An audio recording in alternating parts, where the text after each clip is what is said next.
without these things in place, all the practices in the world won't do anything. The third limb of yoga is asana, yoga posture. It's 1/8 of the path of yoga, and yet all they know yoga as is the postures. Yoga is the stopping of the fluctuations of the mind. Then we rest in our true nature. That's what the point of yoga is. It's to stop the craziness in your mind so you can drop into the heart and come into who you really are. Welcome to another transformative episode of Liberate Your Bliss. I'm Chelsea, and today we're going to dive deep into the powerful world of yoga and its incredible potential to heal and transform our lives. And this amazing special guest, his name is Bernd, and he is the pioneer, you guys, in the realm of yoga. And he also works at the Path here in Bali with me, and he's incredible. He's known all around the island and all around the world because he's been guiding students through profound journeys of self-discovery and healing for a long time. And in our conversation today, we'll explore how Bernd's journey led him to discover the life-changing power of yoga, the ancient wisdom behind this practice, and how it can really be a catalyst for profound physical, emotional, and spiritual healing. So whether you're a new yogi or a seasoned practitioner, I promise this episode will expand your understanding of this powerful tool. We'll discuss how yoga can help you release trauma, reduce stress, increase energy, and just connect you more deeply with your authentic self. So open your hearts and minds as we explore the transformative power of yoga practices with Bernd. Cool. Well, thank you so much for joining. You are the guru of yoga at the Path. All my clients talk about your classes and how amazing they are. So it's nice. Really an honor to have you on. Great to be here. Really good to be here. So tell me about how did you get into yoga? I came in quite a weird direction. It's all kind of started when I was a teenager who was very unfit, very overweight, and very unhappy. Yeah, very unconfident. I felt really unhappy in the body, and life at home wasn't easy either. Things weren't easy. I mean, they got better, but things were tough. So eventually I realized I need to get fit, and I tried various ways. The first thing I tried to get fit was to do the thing that everyone was doing, going for runs on the beach, living in Australia at the time, easy to do, cycling. First run I did was successful, and the second run and the third run and the fourth run were my last runs because each time I ended up stopping at my favorite cafe instead and having cake. So actually I put on weight rather than lost it. So I decided that wasn't going to work. Swimming, boring, up and down laps, I couldn't do it. So then I tapped into this martial art that was being offered in Australia at the time. It's called Ninja-kai Taijutsu. It's a ninja Japanese martial art. And 16 years old, I did that, and I did it for 6 years, basically. That got me hooked very quickly because the training was physically challenging. But what really hooked me is that the master of this martial art, the Australian master, the two others in Japan, is actually a Taiwanese meditation master as well, teaching Taoism. And we were going to this obligatory once a week in the evening meditation and philosophy classes. And he was teaching this way of looking at life that I'd never heard of before, about how life is not, this kind of secular little boring trudge where you just have to look good, make money, make babies and die. So he's giving us a different viewpoint. So essentially I was, okay, this is something really compelling, and it completely took over my life in many ways. I suddenly saw life differently. I had meditation experiences that totally blew my mind. And the physicality of the martial art made the energy move and shift around in the body, which means I had this energizing pranic effect. These things are going on in the body that I never felt before. Everything was different. However, about 4.5, 5 years in, I started to feel like I have to leave this soon because I was getting injured and I was injuring other people. And I started to search for something else, but I no longer wanted to just get fit. I needed to find something with that depth, but I didn't want to just go to meditation. I wanted to do something that was physically engaging and meditative and had a big pedigree behind it like this guy did. Nothing really worked and spoke to me, including some yoga I tried was kind of boring and lying around in bolsters. And I thought, what is this? Nothing's happening here. This is not exciting.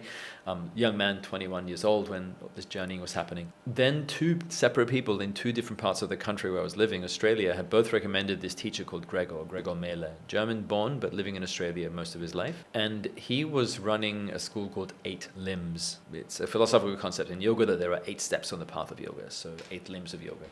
So I decided to try it, thinking it was going to be some boring thing again, but I trusted these two people enough to try their recommendation and was completely blown away. The first session was incredible. I was physically very challenged. It was difficult.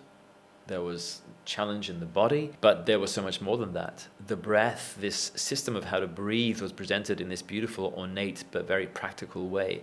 And then I started to feel even more than I felt back in the martial arts days from session 1. The philosophy I started to gather behind the teachings was unbelievable. This multiple thousands of years old tradition that had this huge lineage of many yogis and masters over millennia who were teaching this incredible stuff designed to show us what reality is really about, rather than this little fabricated version we get. I was hooked from day one, and actually from day one, in January 2001, I've had a daily practice because I was like, this is it, and I hadn't stopped. Really? 24 years later, I'm still going. It's so amazing you talk about the morning practice, because I think that's a really key component of mind-body alignment, adding in the soul especially, right? You're talking mind-body-soul alignment here. Yeah. And without a daily practice, you're going to get sucked back into the vortex of the depressed or the anxious, because you're not in the present moment if you're not aligned. Absolutely. And anyone that comes to me and they just come in all these trauma healings, but I say, what's your daily practice? Oh, I don't have one. So it's amazing that you've had one for that long. I really have to stay consistent on myself for that, or things get crazy. Yeah, of course it's important what you do, but it's individual always. For some people it's yoga, some people it's something else, whatever. But there has to be something that works. And in yoga, at least, we say that there has to be something that works on at least 3 levels, which is body, breath, and awareness, and ideally separate things. So not just being in yoga postures, breathing well and being aware, but having a separate practice that involves your breath and having a practice that involves awareness. And if you haven't got time, you can lump them into one. But there has to be engagement of all 3, because these are the 3 main ways. Breath ties into energy, body is body, mind is mind. And if they're not worked on, if they're not calibrated in the morning, tuned up, it's like getting a violin that's untuned, trying to play a nice tune on it. No matter how skilled you are at playing music, if the violin's out of tune, it's going to sound horrendous. Yeah, and what is your morning routine now? How do you work with the mind and then the body and then spirit? It changes all the time. Right now, it's very weird. 4 or 5 months ago, I began to incorporate gym weightlifting to my routine. So now I get up most mornings, as I did this morning, at 3:30, and I was in the gym at 4. I do 4 days a week heavy weights, 1 day circuit instead, 2 days of physical rest of that side of things, then some cardio. Then I come home, I have a coffee and a smoothie, and then I begin to work with my yoga posture practice, breath practice, and then if I have time, meditation straight away. If I haven't got time, I'll do meditation lunchtime or afternoon. But that's my daily routine. It's multiple hours long for me, but because this is my life. This is my whole life. Exactly. That's what I was going to say. I mean, you're spending multiple hours keeping yourself in alignment, and it's really, everyone's so unique with that. But it's so important. I used to wake up and my mornings were jam-packed with work, right? And that's the American dream. I don't know about the Australian dream, but it's get up, get your kids ready, go to work, go to the gym, come home, and it's just chaos the whole day. Yeah. But we're really lucky to live in Bali, where we can set ourselves up to have a nice morning to ourselves. But I am unusual in that I am quite uncompromising, because first of all, this is also how I make a living. The teaching of the yogic tradition is what I do, right? Which means that I don't have to worry about any kind of guilt about spending hours a day on the mat, because this is part of my journey as a teacher. If you are teaching and you don't practice, I'm sorry, not good enough. No, and it's I call it the embodiment of the teachings. Yeah. And you can feel that when you come into a class, which is why when I went to your class, you could feel that you were embodied in everything that you spoke. The energy that was there was very different than when you go to just a class, right? Like what you were speaking, everything had intention. And I loved how you brought all the goddesses in too. I think we were working with Saraswati at the one I was at. That's a while ago. Yeah. And it was just really beautiful. You could tell there was just such intention. And then you told me you don't even write those up before class. No. But that's the thing, because I practice on a daily basis, and I'm studying and reading still and always revising, and I learn, Sanskrit has been an ongoing project, the ancient language of India. I've been learning on and off for 10 years or something now. So for me, this is something that I'm immersed in all the time. When you're immersed in something, you don't have to sit and study for hours before your class and write notes. You just have to go and express what's already there. It's like, in a way, you could say my preparation for my classes that I teach is my own personal practice. Bingo. Yeah. I think you nailed it right on the head, which is exactly what I think every facilitator that's training in Bali needs to really look in the mirror and ask if they're an embodiment of what they're preaching, or if they're just squawking and not really doing what their work is. The old cliche of the life coach who often has their complete mess in their own lives. It's like there hasn't been a sense of working on their own journey, and yet they advise others. There's a hypocrisy there. Yeah. Well, do you feel a lot of that in Bali? Because I sure do. Absolutely. Yeah. Absolutely. And I love how you said about being uncompromising, because I think a lot of people put connection, social stuff ahead of their own, soul's work, their own journey. And we do have to be uncompromising. Yeah. For me to show up and do what I do, I have a mandatory clearing process that I do before and after. Otherwise, I'm fucked for days. Yeah. And I've learned that lesson the hard way too many times, where I can't sacrifice filling my own cups before I step into the class. Yeah, absolutely. I'm quite recently married, and my lovely, beautiful wife, Asia, her name means healer. On our second date, we still laugh about it. We had our first date, was the usual 90-minute little thing at the beach, coconuts, hello, whatever, get to know each other. Second date, we ended up having a 5-hour-long conversation. We were so enraptured with this conversation and each other and what was happening here. The energy was amazing. And in the conversation, I said to her very clearly, by the way, this is how much yogic practice I do. This is the main point of my life. I will never let that go. I will go on multiple retreats a year where I meditate often for a week or two without a phone. You won't be able to reach me. If that is a problem, this isn't going to work, and we should not go any further. How did that land? Very well. And she was like, great, because she was so happy to be with someone who worked on themselves. And when I am in anything, a friendship, a relationship, a love relationship, a work situation, when I am there, I am really present with you.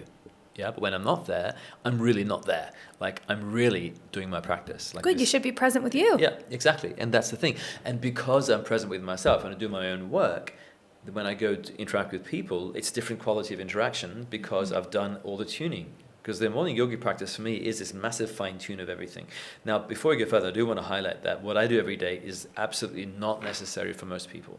And it's not how I started either. This is what I have been doing. My life has been revolving around this for, it is now more than 24 years. Even before that, if you count the martial arts, which was as in-depth for me back then. So for me, this has been my main thrust in life. Of course, this is now developed in this way. But, it doesn't have to be like that at all. You just have to have a process. One of the main things I do when I work with one-on-one people, or when I work in retreats with people and help them out in that way, is I try to help people find out what it might look like to have a daily routine or practice that is evolving, that's important, not just ticking boxes, and that fits within their current interest and life situation. So, if you have 3 kids and you are working a full-time job, you cannot do 5 hours a day like I do half the time. You have to do much less, but you have to find some time for you in there. Otherwise, it doesn't work in society. One of the big lies is that it's okay, you don't have to do anything. You just need to, go to work and feed yourself, and that's it. Because then you're not present ever. You're in the mind the entire day. You're not physically in the body. And it's, I always say your presence is your greatest present on this earth. And I used to spend my entire life before tapping into the prana of myself and clearing and all of that. And I used to spend my whole day running around chasing the clock, trying to be everywhere but nowhere, no memories from the entire day, because I was never present. Yeah. I'd sit at a whole dinner, I'd come home, I'd be like, what did we even talk about?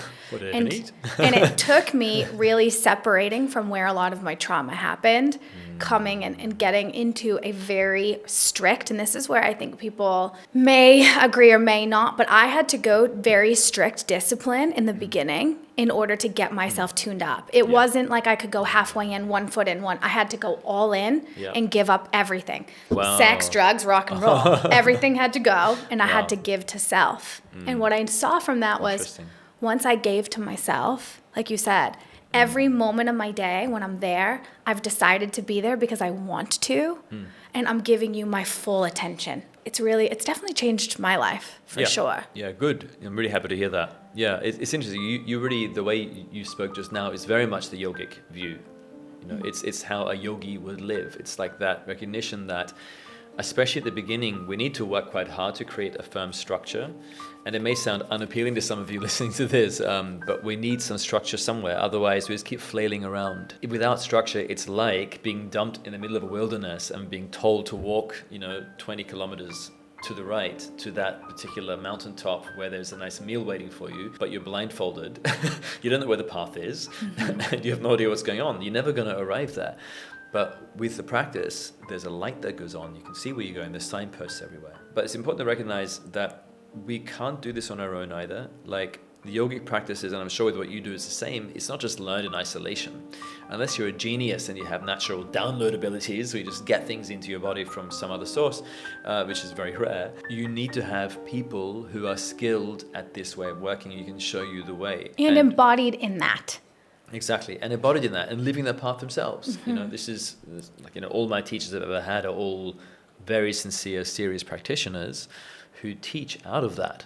They're not what I perhaps overly disparagingly sometimes call career teachers, who are only doing it for money or for status or whatever, and there's no sense of inner journey themselves. That's not what should be happening. Yeah. But if you have someone on site, and whether it's just you go to the classes or whether it's that you work with them one-on-one every now and again and you get a program to work on, whatever, it means that also in a way you are kind of accountable to that person. I know that for me, I have these online teachings that I teach 5 days a week. That's available both live and on demand. And the funny thing is, I've had many students of mine start rearranging their schedule to make the live, even though they can do it later, but they just say, if you're not watching me, I don't work as hard.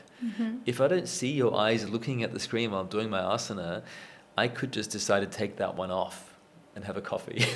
Right. Yeah. So it's like the accountability part's important. And ideally it's to yourself you're accountable. But it's easier at the beginning, especially when you have someone there. So I'd always advise anyone who works with the yogic field or anything really, find people, whether it's online or in person near you, that are skilled at what they do, and then go with them on the journey. Yeah, and find a teacher that you love the way they live. You want to live like them. You want your energy to be like them. And I think that once you find that teacher, hopefully they'll help guide you to build your life in whatever way fits for you, Yeah. But it's definitely finding the right facilitator is really important. And finding, it's like, as a child, we don't listen to what our parents told us. We attune to what they did. We became little mini them, and then we had to heal from that, right? My parents would say, don't smoke, don't drink. Well, they smoked and drank, whereas if a parent was really embodied and they were, filled with love from God, whether it was religious or whatever it was, you would attune to that because we're always attuning. Yes. Just like you said, you tune yourself every morning. I tune myself. If I don't tune myself, then I'm just transferring bullshit to my clients. Yeah. And that's not really fair. Heavy. It's horrible. It's horrible. You take the money and then you give them your trauma. Yay. Yeah. Lovely. Very fair exchange. So I'm really strict, and I, with my even training process, when I'm attuning you, that's what we call it in the energy world, I'm attuning you to a frequency. I need to make sure that I'm the clearest channel ever so that when that attunement comes in from source, there's nothing of mine that's getting in the way. I think you'll be the perfect person to ask this, because what is the point of yoga besides the traditional poses? Like what is yoga? Because it's not just downward dog. Teacher hat on. I could rant forever about this. Okay, something I alluded to and mentioned briefly at the beginning, the 8 limbs of yoga. It's really misunderstood what yoga really is. People throw all sorts of weird things around, and they think that yoga practice is moving your body into certain positions. The asanas, which means yoga posture, the asanas are one tiny part of the practice. And in fact, you can easily be a yogi practitioner, and not even do a single asana if you're doing other things that are involved in that. I want to give you an idea of the scope of the path, the 8 limbs of yoga. I won't go into detail because this is easily can be like a 2-hour lecture on the 8 limbs. So I'll give you just a quick, very brief example to show you how it works. The first 2 limbs are yama and niyama. And yama and niyama are what I call the preparation limbs. The yamas are to do with how you relate to the outside world, the niyamas and how you prepare yourself. So the first 2 limbs of yoga are preparations, and among the preparations are things that might to the unschooled sound like ethical precepts, but they're not meant that way. For example, the first one is not killing or non-harming. And it's to do with cultivating a process within yourself and within your life around people around you that you are not harming anybody, including yourself. Then comes truthfulness, and there are others, right? So the 5 yamas are to do with how you relate to your world and creating a more skillful way of living. Recognition is in yoga that if you can't do that, then all these other practices don't really take root. Yeah. So start with that. The niyamas are to do preparing yourself and how you make room for practice. For example, there is a famous two of the 5 are very famous for being, on one hand, what's called tapas, which is nothing to do with Spanish food, although we often wish it'd be that easy. Just eating nice Spanish plates of food would be lovely. But tapas in this context literally means to cook in the fire of practice. So what that means is that we create a resolve that we're going to actually really work. Yeah, something that is difficult, something that is fiery, in whatever that means for us. Not crazy, doable, but challenging to help break through the obstructions. The opposing part of that is Ishvara Pranidhana, which means surrendering to something greater than you. And whether it's God, if that's your language, or Buddha, if that's your language, or if you're atheist, if it's the natural world or the universe with a small u, not a capital U, then that could be what you use. But there's a sense that we are somehow realizing, I'm not alone here. You're open to something bigger than you. And these are 2 of the 5 niyamas, which are more internal observances, because they're getting you all ready. Without these things in place, all the practices in the world won't do anything. The third limb of yoga is asana, yoga posture. It's 1/8 of the path of yoga, and yet all they know yoga as is the postures. Fourth limb of yoga is pranayama, which is a really complex field of yogic breath work, but very different to modern breath work. There are some extreme practices in pranayama, but they're more later. It's a very slow, gradual build-up, so that you're really gradually reorganizing the energy system and over time building up to these crazy breath retentions and hyperventilation practices, but they happen later. Limb number 5 is called pratyahara, which means withdrawing the senses inward.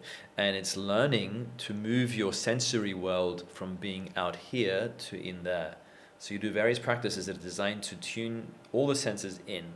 You know, the eyes, the ears, they're all given things to do that are inwardly orientated. The last 3 limbs of yoga are different levels of meditation. So the yogic path is a complete path of working with every part of yourself. We learn very clearly in the Yoga Sutra, which is a very important classical yoga text. We don't know how old it is. In the Yoga Sutras, Patanjali says, the author, in the 2nd and 3rd line, beautiful lines, he says, Yoga Chitta Vritti Nirodha Tada Drashtuhu Svarupe Vasthanam. And that means, first line I chanted or said, yoga is the stopping of the fluctuations of the mind. The second thing I said was, then we rest in our true nature. That's what the point of yoga is. It's to stop the craziness in your mind so you can drop into the heart and come into who you really are. The asanas, the breath practices, the meditations, they're all just trying to get you there. However, in the modern world, everyone's forgotten that, and all the people don't even know it. All that people are doing is using yoga postures as another form of exercise.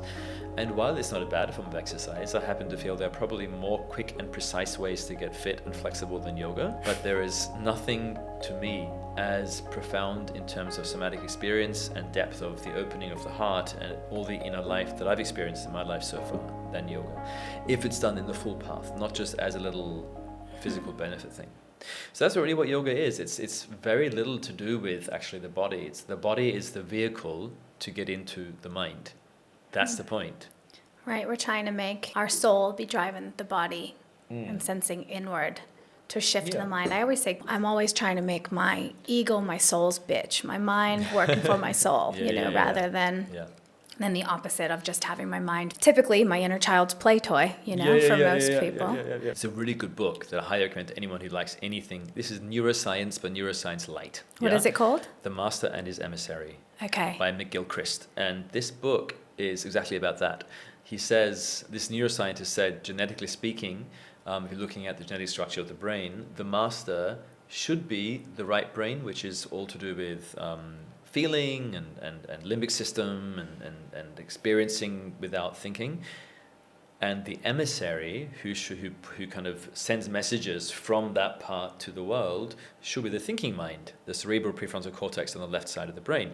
However, we've turned them around. Oh, so bad. And you know what he says? There's a great line in the text. I could be misquoting slightly, but I paraphrase. I don't have memorized the quote, but he says something like, the problem is that your thinking mind is essentially an insane, power-hungry dictator. Don't put them in charge. Right. Well, because I think most people are riddled with trauma because we're not living in a society anymore where there's real survival, right? From the most part, there's a lot of people that are just running around in fight or flight. They have no idea they're in a full-blown trauma response since they were probably 7-8 years old. They've never come out of it. And so I think that's what's kind of started to craze this whole energy healing modality. Now, for me, the way I found my practice was really, really excessive trauma, and energy healing brought me back into my body, and I just saw how everything. So I've gone a completely different way than you. But what's really fascinating is I used to love Kundalini activation, loved it for me because it made me feel, it made me present. But now that I've come where I'm at, it is so destructive. It's actually re-traumatizing and keeping people looping if there's not proper integration support to help. So you're basically bringing people into these extreme traumatic situations.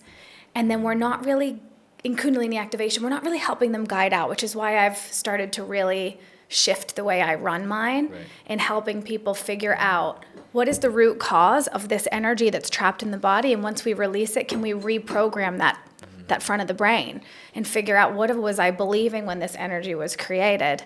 Yeah. And then can I process this energy to mean something different and rewire the brain? So it's it's fascinating, but the more gentle the healing, the deeper it is. And people don't get that. Like, people think the healing is all the cathartic, crazy psychosomatic responses, and it isn't. That's actually the trauma.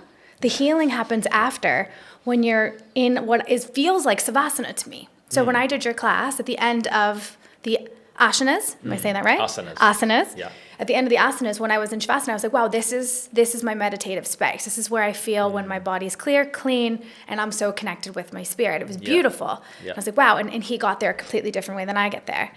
That's where the healing happens. Yes. In theta. Yeah. Yes. In theta. Exactly. It's not happening in the alpha beta exchange. No. It's just that's stirring things up, it's reorganizing, it's doing clearing, very important. But then there has to be peace. There has to be peace. Quiet at the end of it. There has to be peace. So if you're somebody that's manically coming into these sessions just to scream, and you're not actually getting to that bliss state to receive, you're not healing.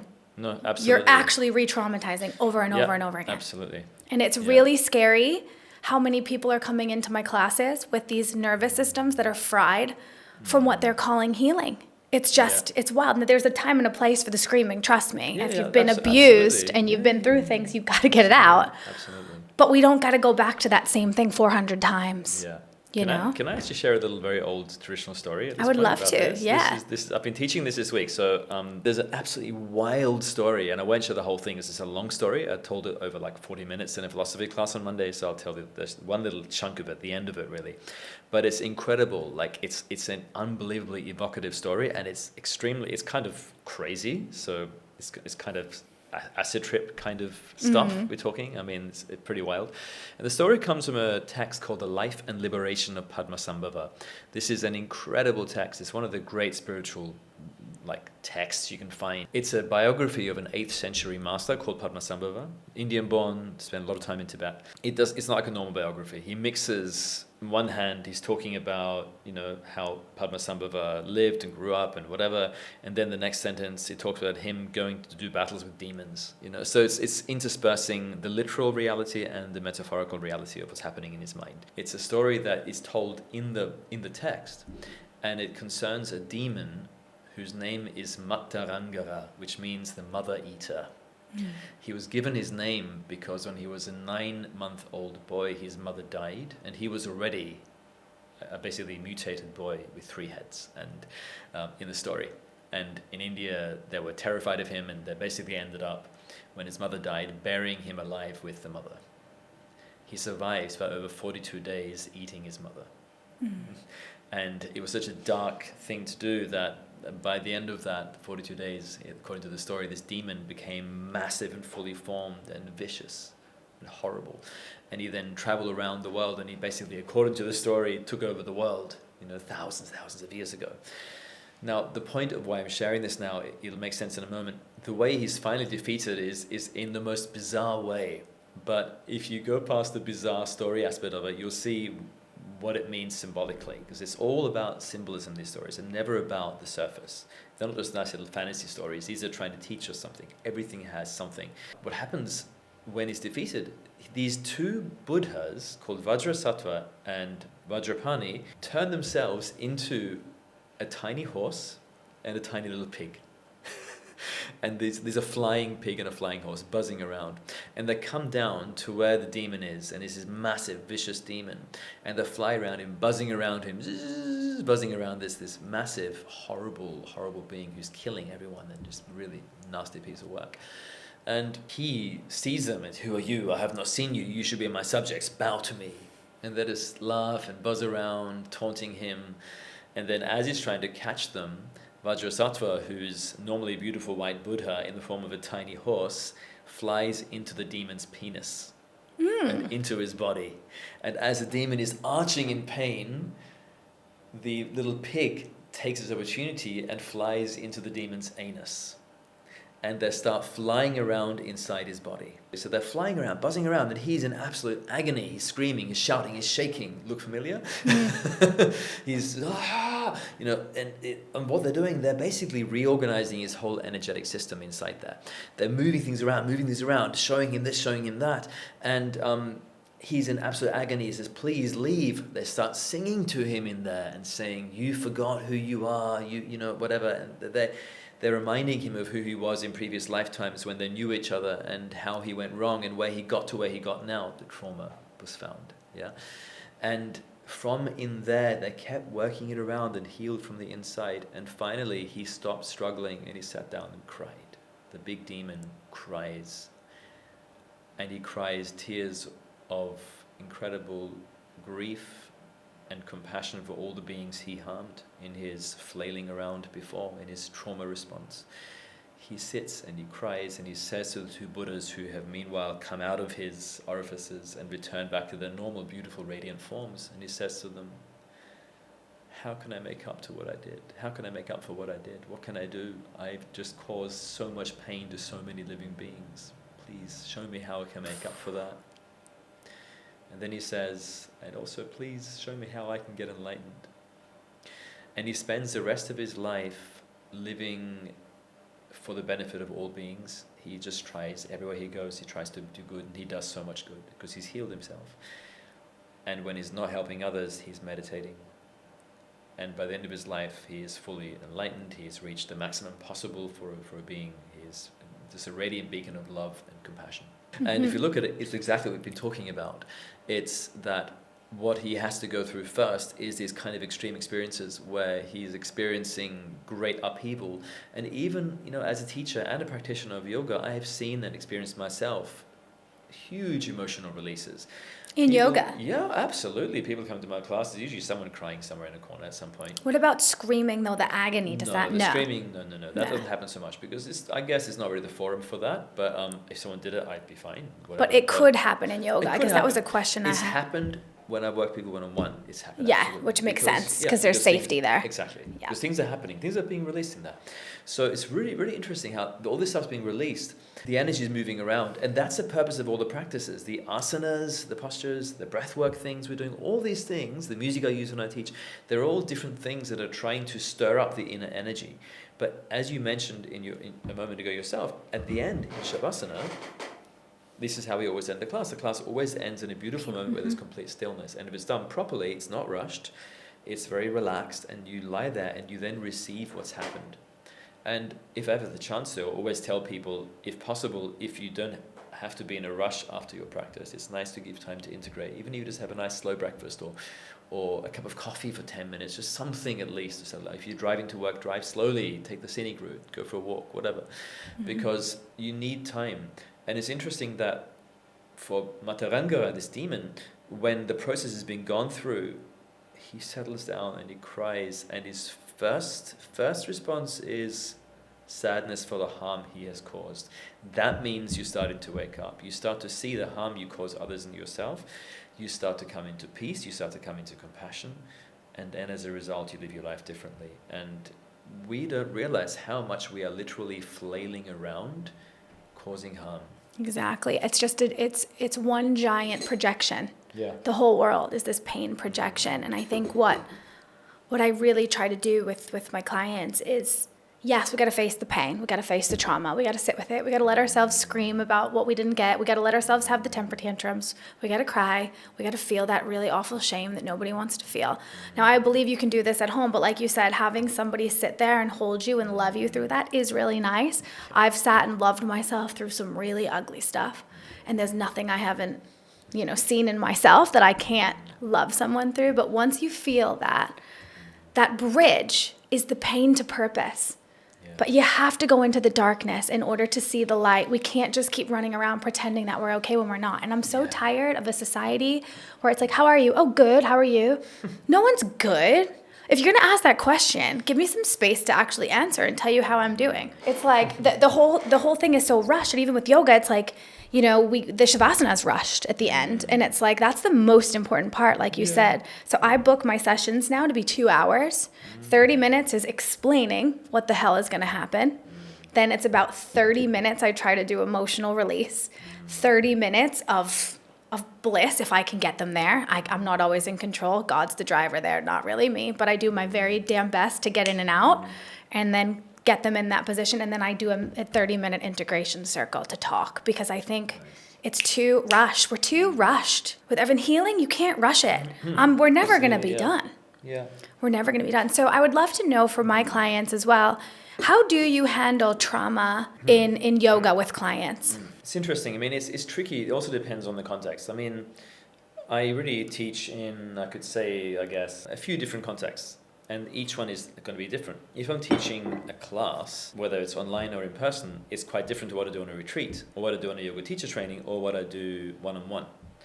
Because they're different formats. Also, I'm intensely aware of what's expected in a yoga class if you're someone from the street coming in. And I always try to give everyone what they came for, but then I give you a hell of a lot more at the same time. But that means that in a yoga class, if you go to my class, you are going to be doing a series of postures, but you're going to be doing it without, whether you know it or not, to work on things coming up. Now, in a class, the advice I always give, and what happens, people do get things coming up, and the basic advice is just hold space for it. Really, really hold space for it. It's nothing really to be done about it so much in a class. And usually you will find, because the way the yogic process works, even though it may seem like the class is quite intense in terms of the postures and so on, yeah, it can be intense. But in terms of healing, it's actually not such a crazy process. It's actually much less direct, I would say, than going with a one-on-one healer who's going, like Chelsea, like you going right into someone and pulling stuff out and helping them find these things. That's direct.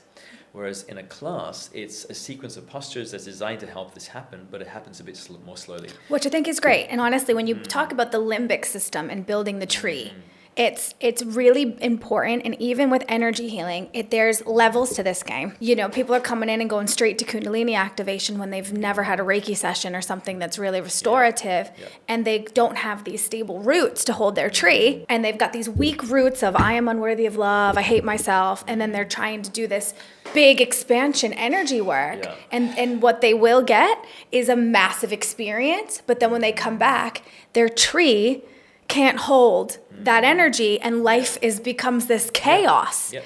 And then they're like, why is my life chaotic? I've lost my job, I've lost this, everything's falling apart. It's like, well, once you've kind of gone into that black box, that energy starts rising, you know? Do you do Kundalini rising energy work with yoga? Yeah, absolutely. That's the whole, ultimately that's the whole purpose of classical yoga, in terms of if you're using body and breath, that's what it's trying to do. It's ultimately all about energy. All the asanas, all the breath work, it's trying to get you into an energetic situation where you are trying to awaken the energy trapped at the base of the spine, the Kundalini energy, and trying to rise the energy up, the Sushumna, the central energy channel, up into the third eye, into the crown. So this is what the whole yogic process is about. That's what the asanas are trying to do, the breath is trying to do. And then here we are trying to fast forward that process. Yeah, exactly. Does that drive you crazy? Of course it does me crazy. And the thing, and like, it's even funny, I used to laugh with my friend Angela, who was teaching yoga for a long time. Now she's doing just tantric teaching, but she's very, very lovely Spanish lady. Amazing woman, Angela Perez. But her and I used to laugh all the time that there was all these people that we knew offering chakra rebalancing sessions, where basically you lie down on the massage table and they do some massage and wave some incense for an hour and a half, and they say, no, your chakras are balanced. And Angela once said to me, meanwhile, I had to go to my yoga school in Thailand and spend 2 months with these chakras practicing 7 hours a day, and I didn't clear it. I must be really slow. But actually, it's someone doing these little massages, there's not going to be anything massive going on. There might be a feeling of something happening, but it's not going to be integrated or that profound because you haven't given it the time. So the yogic process is really nice because it's actually, again, like I said already, but there's this thing of, on the surface, it looks like it's really hard and intense and you're breathing in a certain way and you're holding these positions. On an inner energetic level, the work is actually quite gentle and slow. The point is you do it every day. And gradually the inner system reorganizes itself until eventually the energy just starts to rise up the spine without you having to do so much.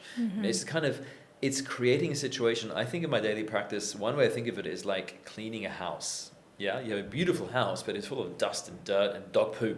It's not going to be a particularly nice house to live, and there's no fresh breeze that can move through because it's all so cluttered. When you start cleaning up the house, everything has its proper space, and then things can be as they're meant to be. Yeah, same thing, you clean up the inside, and then energy moves where it should move, because Kundalini rising is the natural function of the energy in the body. It's just what the energy should be doing. But we've all blocked it through our various issues, physical, mental, emotional issues, so it doesn't rise. So yoga does try to get you there. Oh, I didn't finish your earlier question quickly about trauma thing. When I work with a student one-on-one, when traumas come up, we just go into them. I just get people to feel into it as deeply as I can. There's a sense of feeling, connecting, and if needs to be some conversations about it, that happens as well. But usually it's after. Yeah. And there's various breath techniques that we do in yoga practice that are designed to help you go into these things safely. So we try to basically get right inside those experiences, and not even necessarily have to, it's not even always about having to remember literally what happened back in those days, but it's connecting to the feeling of who you were at that time, experiencing whatever it was. And that's allowed a lot of space. Like on retreats, when I teach retreats, I'm always like, it's amazing to see people, how much deep work people do, because they're having all these traumas come up.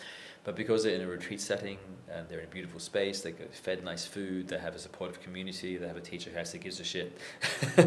As a result, people feel safe, and these things come up and they can work with them.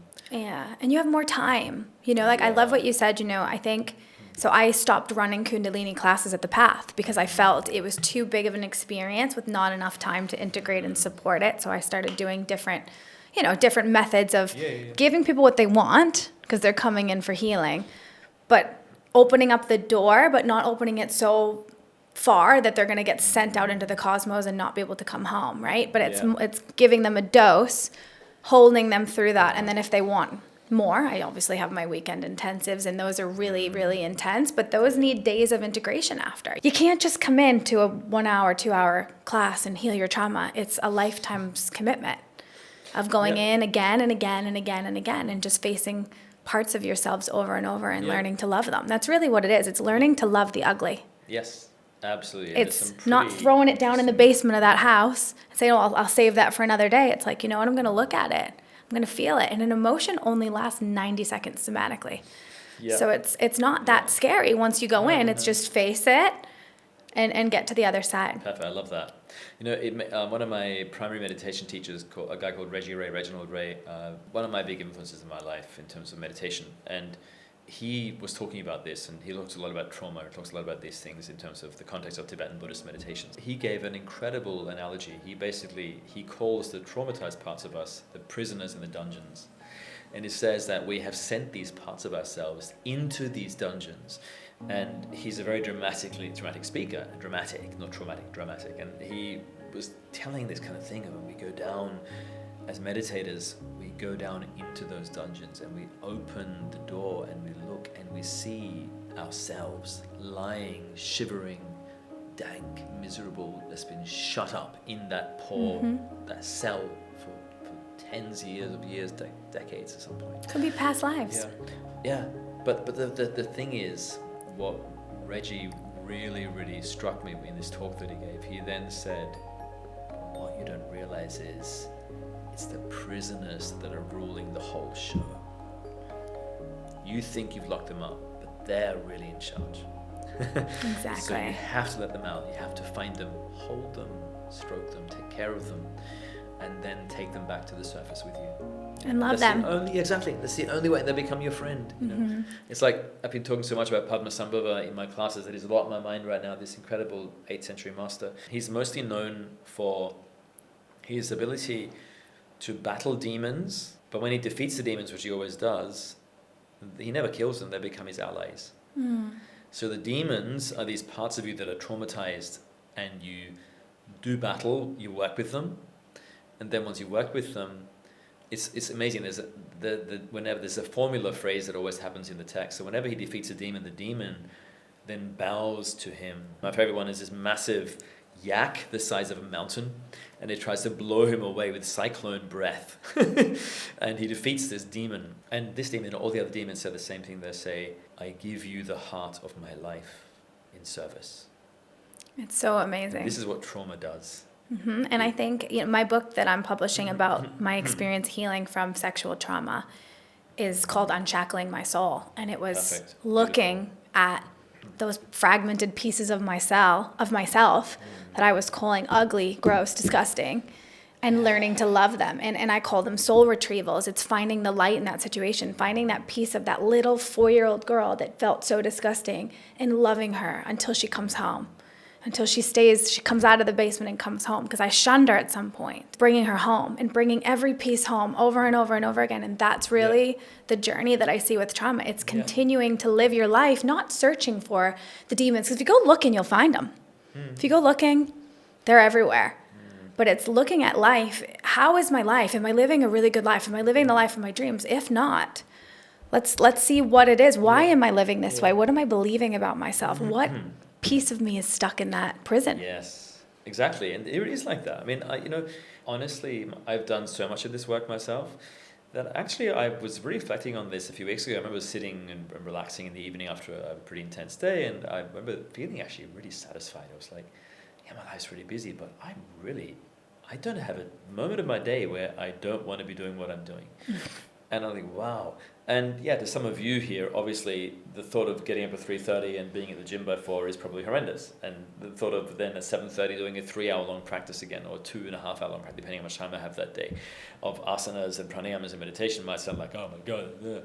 But I love it, because I get to work with myself and I get to experience these crazy things and have so much feeling inside my body because of the work that I'm doing. Like, I don't need to go and take drugs. I mean, the stuff I feel in my meditations and my practices are already more than enough. Thank you very much. So there is that sense I've done all that work. And actually, yeah, I mean, of course, life can always be refined and worked on. But actually, I look at the way I live my life and I have a great time. It's like there's nothing in my day that I don't want to be doing. I live in Bali, where my rent includes a cleaner. I don't have to clean anything. I don't have to do anything like this. I get to just live a life where everything is just pure passion. And that's something that's been able to materialize because of the work that I've done on the bits of me that were holding that back. Yeah, you're living your bliss life. Yeah. Doing what you love in a place you love with the people you love in optimal health and wellness. And everyone has access to that if you just do the goddamn inner work. Yes. You just got to do the work. Yes. Now, I remember Reggie once gave this great example. Like, a good example of his dramatic nature. Reggie Ray gave this beautiful example of this guy that he used to speak to, a friend of his, who was obsessed with watching TV for hours a day. And whenever Reggie would say, maybe you can do a bit of work on this. But I want to see this show. I want to watch my TV in the evening. It really relaxes me. It's nice. And then the way that Reggie said it was, and you watch TV, and you watch TV, and you watch TV some more, and then you die, and you never made the journey. It's brutal, but actually... It's so true, It's though. so true. And it's just a program anyway. Dissociate, yeah. Literally. We can dissociate from the work. But the work, that's the thing, everyone, to realize this. If you choose the right path for you, it's fun. It's so fun. The work is so fun. Yeah, you're not disassociated from the present moment. And disassociation is the number one clue that you're not living the life you were meant to live.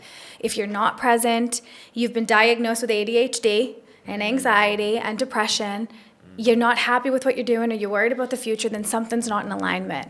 How about we use those sensory feelings in the body instead of numbing them with pills, alcohol, drugs, and sex?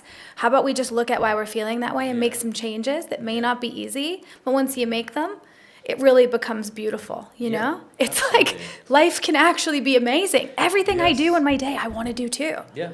Like I would, there's nowhere in the world I'd rather be than having this conversation right now. Exactly. It is. So it feels really good. I want to know, how did you heal from your trauma? You did say you kind of had a harder upbringing. I know that's a tougher. Well, I mean, harder, yes and no. I mean, on the surface, I didn't. I mean, I have two very, very loving, caring parents, but the various traumas I had, which I won't go into detail with now, but various traumas I had, very early preverbal traumas that was causing all sorts of trouble in my life. And the big issue happened when my parents got divorced, and it was very nasty, very messy. Like, the parents tried to not let us know what was going on, but it was pretty clear what was going on. You feel it? There was some, and also I heard some conversations, and there was like all sorts of threats and violence, not literal violence, but threats of it. Basically, I was 14 years old, a very tender age, and it was very messy at home, and that caused all sorts of problems. And my father, as a result, who I ended up living with other than my mother for various reasons, was not very skillful in how he was behaving toward me. He would literally make fun of me being fat, in his words, rather than. But at the same time, he is still now a beautiful, warm-hearted man. I love him to bits. I saw him for the first time in a long time recently, actually. But at the time, he was suffering, and I was then suffering. The whole thing was a big mess. But how I healed, for me, it was a very interesting process, because basically I realized very quickly that all these practices I do most of the work for me. It's like the way I presented the story that I told you earlier with that crazy penis-flying demon, the horse thing, that's what's happening when you do yogic practices. You have like a horse and a pig dancing in your body trying to reorganize you. Yeah? Mm-hmm. So if you do the correct practices in the right way, you are being reorganized. I found that was enough for most things. I discovered a lot of things that way.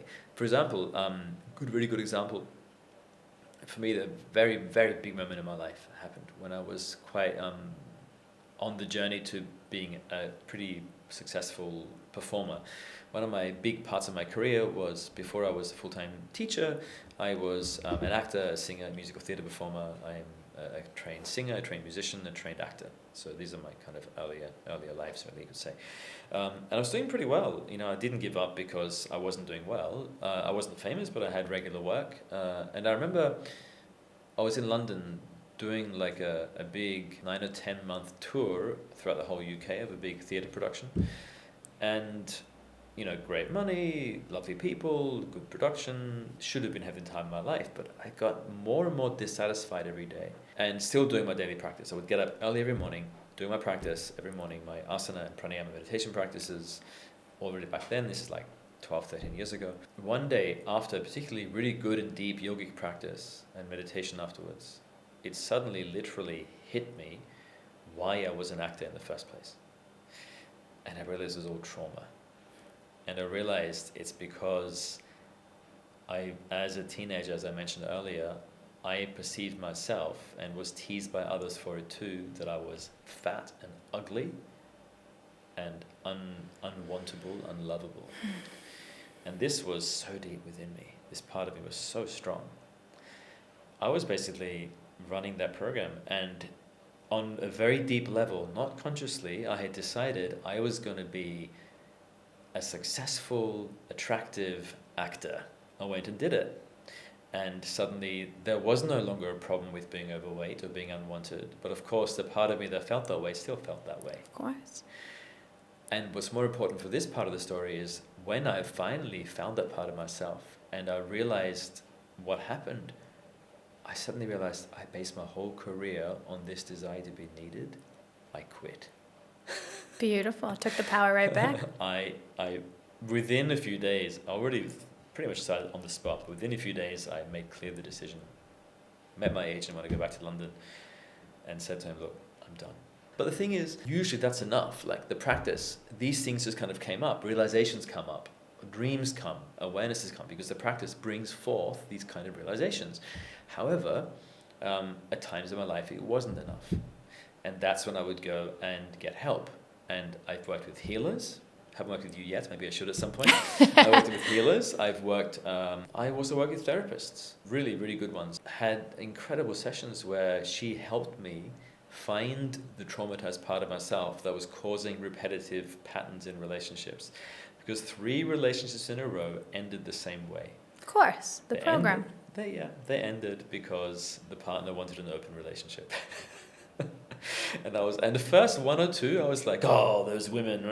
The third one, I realized I'm the only common thread between these 3, so it must be me. And where were you creating this consciousness from? What was the thought? It was created from 18-month-old me. Okay. Who suddenly had a brother, and all the love went to him. Wow. Is that simple, small thing. It's so crazy. Yeah. And how did you find that? Like, what was the process? Eleonora was incredible. She basically talked me through, not hypnosis, we were fully conscious, but I'm also a multiple decade long meditator on a daily basis, so I'm pretty good at awareness You can stuff. drop in quick. Yeah. And she said, okay, tell me a little bit about, how you were born, and talk about your history a little bit. And I talked her through, and then she said, and now sit in, the earliest memory you have. And actually the earliest memory I've known for a long time is very early, like it's way earlier than logical. We're talking like 10 months old or something, and it shouldn't be possible, but I remember it. My parents were shocked that I remember that moment too. But in that moment, I remembered my parents making it clear that they're going to have another baby to keep me company. When Eleonora led me into this memory, and then the time after that, I was able to remember how it felt, and I was shocked because I remembered deeply, I felt exactly the same way that I felt when my partner suddenly stopped being sexually active with me and wanted open relationships. It's so amazing because it's the feeling, it's the sensation. Exactly. And the body remembers everything. Even though the mind doesn't, our body remembers everything. And then that amygdala just knows, I've been here before. Yeah. And it's amazing that you were able to go back, because that's really what I try to figure out is allow yourself to feel the thing right now. Then can we push the energy out of the body? Look at it. How old is this energy? Yeah. What is this memory? Yeah. Because it's not now. Because you're safe right now, but you're feeling shit. Yeah. And that's okay. And being able to go back and see that. So it's amazing that you were able to do that. Were they doing somatic work with you at the same time? No, it wasn't. Just talking. It was during COVID, and we would, somatic meditation type work, yes. I did the somatic work myself later. So what that meant was, we sat together and we talked through it, and I basically a lot of meditation style work with her, and I just sat, really dropped into feeling it. We unpacked it in terms of conceptual ideas around it, and to kind of talk myself into. This is also a view in meditative traditions, the Buddhist traditions, the Yogic traditions all say that you have to have the view sorted out. Otherwise, if your conceptual mind can't get behind something, it's going to fight for realizations, right? So we did all that. And then on my own, I did a lot of somatic meditations, which I have a lot of access to, and my yogic practice. And I basically met that part of myself using my own somatic processes, which by then I already had for a long time. Amazing. And the funny thing is, like, I had a very beautiful moment where my mother had my wife doesn't even know this, so maybe if you're watching this is new for you as well. But this is a beautiful moment that I had the day before the wedding to my wife, and this is like only 6 weeks ago or something. And my mother messaged me saying, "I'm so happy, I love Asia, she's awesome, and I'm so happy for you. Just want to make sure, you're definitely happy with her?" And I said, "Yeah, very much so. Why do you ask?" And mother said the funny thing, she said, "Because she's completely different to all your previous partners." And I was like, yeah. I did it. I did it. Isn't that wild? Yeah, it's so cool. Yeah. And that to me shows, that work really actually paid off. It works. And honestly, I would be more likely to think that the sun would, suddenly split in half than my wife would suddenly want an open relationship, because there is a very different situation energetically between us than there has been between any of my previous partners. And that's the power of this work, Chelsea, as I'm sure many of your listeners already know, that if you get into those parts that are hidden out of you, those traumatized parts, it's not just that you feel different, your whole life is different. Everything shifts. Because, the energy, everything you do is different. Like there's different situations you'll meet, you'll respond differently to the old situations, everything will be different, you will not live the same way. Change your energy, change your life. Exactly. I had someone ask me this question the other day, and I thought it was fascinating. They said, "Where do your thoughts come from?" How would you answer that? Depending on what kind of thoughts they are. Different levels, different layers. Okay, in the Sanskrit language is very cool. They have multiple words for mind. The two big ones, there are many, but the two big ones are chittas and manas. So chitta and manas. Chitta, we'll get to in a moment. Manas is the thinking mind, and it's the mind that is only responsible for interpreting events. It is the left brain prefrontal cortex. It is the part that conceptualizes experience. It draws maps, that kind of stuff. Mm-hmm. It's like the commentator of a tennis match. Then you have the chitta, which is often called the heart mind, And it's a part of the mind that is more in touch with reality and doesn't conceptualize, it just feels and can make statements about what it's feeling, but it's just purely the feeling that it's interested in. So when thought comes, it can come from many places. Thought on a purely fundamental biochemical situation is just neurons firing and interpreting experience. Yeah. And that comes from what? What do you mean? Where does that come from? Where does the neurons come from? You mean on a deeper level? Deeper level. I'm not sure. Energy, right? It all comes from energy. And if we change our energy, we change our life. Yeah, absolutely. No, It's nice where you're going. Yeah, absolutely. Yeah. And our thoughts, our thoughts create our feelings. Yep. Or, they come in and then our feelings create our actions create our life. Change your thoughts, change your life. Tao, love that book. I don't know if you've read that. I haven't read it, but I have a good friend of mine who's really into it and he's explained a lot of it to me. Yeah, it's good. It's really fascinating because like you said, when you saw, oh wow, I've created the same situation 3 times.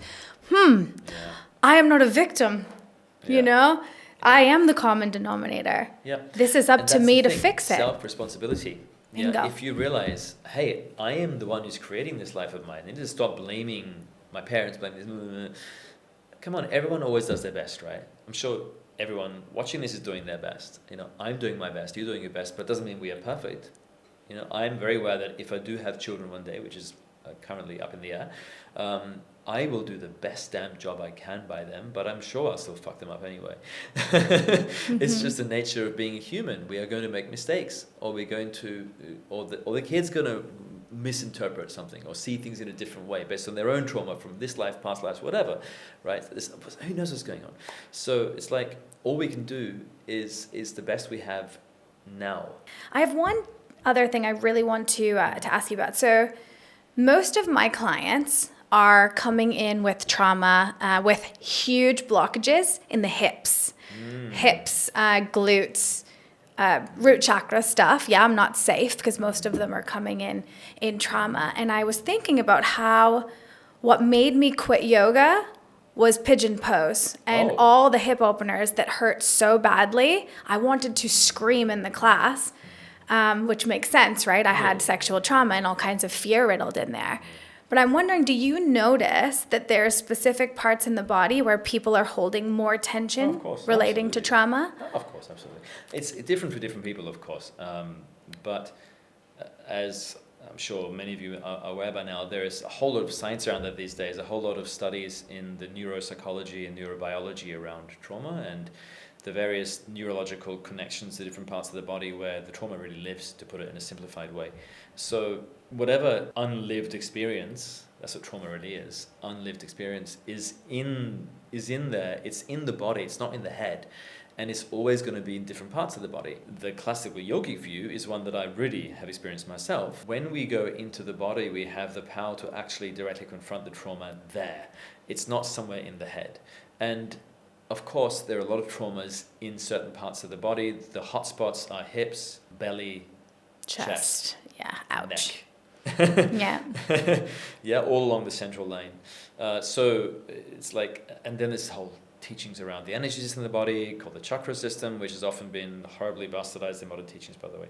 But in traditional teachings, it's very interesting, very beautiful. But basically, it's not that the energy is 100% blocked, but there are unresolved bits. The retreat I'm teaching in Italy, in the 2 retreats in Italy in June, called the 7 Gates, and the idea is that there are these 7 primary spaces in the body, and each space has to be experienced and cleaned up from the inside.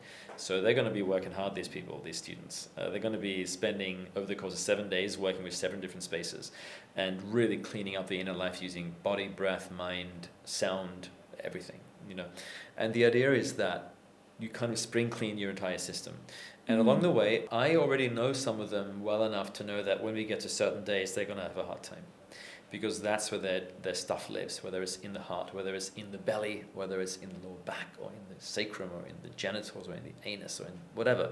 It's going to be there. So, hips is a hotspot for tension for many people. trauma lives in the body, and this is why I love the yogic work so much, among many other reasons, which is that it's actually giving you access to the somatic experience of these situations in a safe, controlled, structured way. How do you think yoga compares to other healing modalities? You need to be careful to ask the biased yoga teachers those questions. Well, I think I want to know from a yoga teacher, do you think that you can heal trauma through yoga alone? Absolutely. Yoga alone, if you have a very skilled teacher and a very natural propensity for work, absolutely.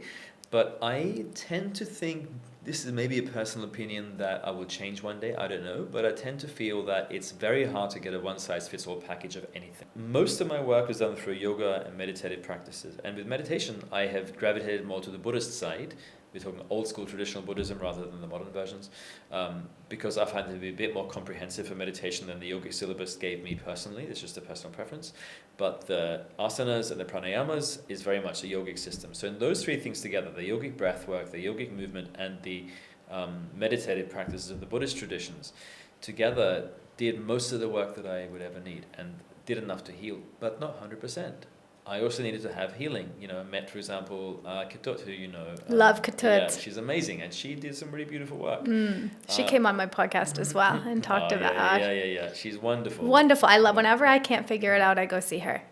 Yeah, she was fantastic. She just told me some things that you're right. Therapy, as I mentioned with this Eleonora lady, I've had many different assistants when I needed them. So for me, it's like my default setting is my own practice will solve most things. But then I can't handle this on my own. Then I have a list of people that I can go to see and I work with. Amazing. The thing too, though, is keep in mind that the stage in the journey I'm at now, at the risk of sounding grandiose, which I'm really not, but I'm trying, how can I say this in a good way? When you feel pretty well healed, I think healing never stops, to be honest, but pretty good and doing pretty well, there's a different journey we go on. Oh, yeah. And that journey is what the yogis would call the journey to enlightenment. Self-mastery. Yeah. Working with your masters. And also it's kind of basically, it's a journey of moving beyond just the kind of, I'm now feeling functional and happy and well and loving and kind, to what is the fullness of my expression of humanity I can actually find. What is life really about? Who am I really at the deepest possible level? What is this universe? Is there a God? If so, what does God look like or feel like? And what is the experience? These are the questions that now concern me. It's a whole different thing altogether. This is not relevant if you need a lot of healing, but at some point it does become relevant. Anyone who I feel I've resonated with as a teacher or as a healer, I think what differentiates the really good ones for me has always been everyone who is really good is still on their own journey. They're not just resting on their laurels, I'm now healed, because then you're flatlined. You're just you're treading water. There's no journey. Yeah, it's fascinating you say that. My journey's been a little bit different. It's funny, like I had a spontaneous Kundalini awakening because of trauma, and I couldn't figure life out for a long time. I was almost like psychotic. Nothing made sense. It was really intense, but it didn't make sense. And then I did every plant medicine in the book to try to figure it out, and breath work has helped me. But so I've been grounding my energy.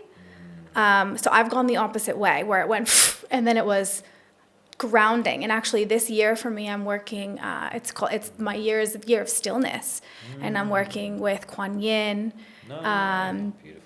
Alagobi and Lady Portia are my ascended masters that I'm working with for a year in stillness. So I think coming into stillness, Alagobi keeps saying to me, it's time to go do yoga. And I'm very resistant. So that's how I want to kind of end this podcast, is on the resistance to doing yoga for highly traumatized, hyper-vigilant, manic, ADHD type people, that yoga is painful. What's your advice? Come to my class. Silliness aside, find any teacher who you enjoy being in the presence of. Because the thing is, if I have fun with you guys in the room, then you will have fun. And I'm not the only teacher who's doing that. Find a teacher who's deeply immersed in the practice, and then make sure that you have fun in their class. I always like to enjoy my teaching, and I like to have my students enjoy themselves in my class. And I find that just find even if the yogic process can be at times unpleasant or difficult or hard for you, if that's something you have struggled with, if you have a teacher who you really personally respond to and have fun with, then that won't be a problem, because you're like, yeah, I've got to do some of these postures, but man, that music's great, that story's amazing, I love the way that, we are doing this, and oh my God, I feel so good after that. And then if you just have a few experiences with someone you really love, and for some of you, it'll be the way they work, others will like more stillness, it's always going to be different. But if you find a process with a teacher that you really love, then there won't be a resistance anymore. And also, I would say, avoid classes that are just crazy fast. Like if they're just moving from then there's no process anyway. It's just kind of fun, dancey stuff, which is nice, but it's not really yoga anymore. You should be at least 5 or 6 breaths in a posture, on the average posture, and then you have time to let that posture work on you on the inside. Amazing. So if anybody that's watching this podcast wants to come work with you, you're teaching at the Path. You've got online sessions as well as retreats in Italy. Anywhere else? And and Portugal. Portugal. Well, it's going to change this year. I'm going to add some more. But this year, Italy's almost sold out, depending on when this comes out. But I have like 3 spaces left in my second retreat, which is the end of June. But I still have quite a few spaces left for my next retreat, which is in Portugal at the end of September. Amazing. Yeah, and next year those will go ahead again probably, and we're also planning on adding some Polish dates, because I've got a big Polish community who come to my classes and they want me to teach something in Warsaw, so I'm probably going to do something there. But yeah, so retreats are happening. What about teacher training? Do you do teacher? I do teacher trainings a lot. I do teacher trainings at the Path as one of the lead teachers. I do teacher trainings with a group called Samasti Yoga and Peaceful Warriors Yoga as well. And I help out on the teacher training that I love in Australia called HOM, H-O-M, yoga. So I do a lot of those. I will happily offer anyone who's watching this podcast a week free of my online platform, so you can try it. Wonderful. And that includes both live and on demand. And then the thing is, what I advise you to do is just do the free week. And I don't care if you never come again. It doesn't bother me. You come if you do, if you don't, whatever. But the thing is, you can do, for example, each little week is set in a separate playlist, and each week has 5 90-minute classes, and you can take a week to do them, or 2 weeks or 3 weeks to do that 1 week of classes, and just commit to doing, if you have time, ideally 5 days a week, Monday to Friday. You do each day 1 90-minute session of these 5, then see how that goes. That's already quite a big process. Yeah, and then depending on if that's interesting or not, you do some more later, but that's one way you could start. Yeah, that sounds amazing. And if people want to reach out to you, is Instagram best?